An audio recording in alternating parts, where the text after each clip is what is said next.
Well, I have different messages to young people. Sometimes I speak on the dangers of pornography, sometimes I talk about the truth claims of the Catholic faith, so it depends on the different audience that I'm speaking to. My time here, I was speaking primarily on the issue of pornography. And so I guess if I could sum up the message in one line, it would be that you were made for more than pornography, and you won't be happy as long as you're engaging with pornography. And that it's actually much more fruitful and beautiful to choose people over pixels and reality over fantasy.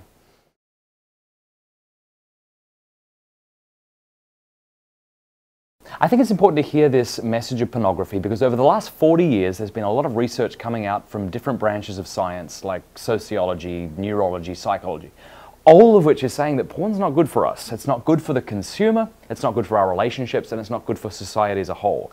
And we're not really hearing that. And I think a lot of people, when it comes to this particular sin of pornography, it's quite private and it's not often discussed with other people. And yet I think when people do engage in this sin, they have a sense that it's wrong.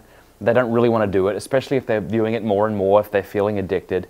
And so I just want to come in and kind of go, look, here's the science. Like, here's why your life would be better if you quit it.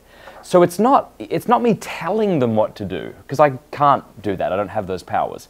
It's just about saying, look, you will be happier if you choose to do this instead. And then also, of course, telling people that God's mercy is bigger than their sin and they can always go to confession and not to be afraid of approaching the confessional.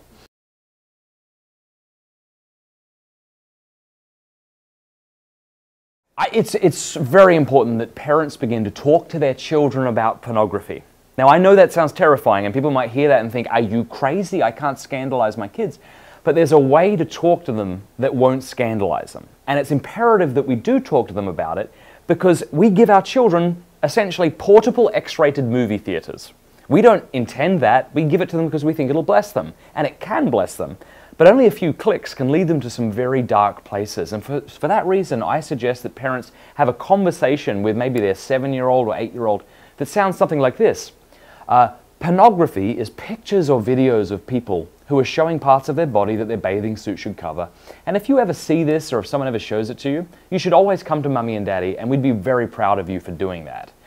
So it's not about making our kids feel bad. It's about trying to give them an internal filter for an unfiltered world. And then finally, I would just say to parents, listen to this rule. If you're not willing to monitor a device, do not provide the device. That should be the mantra.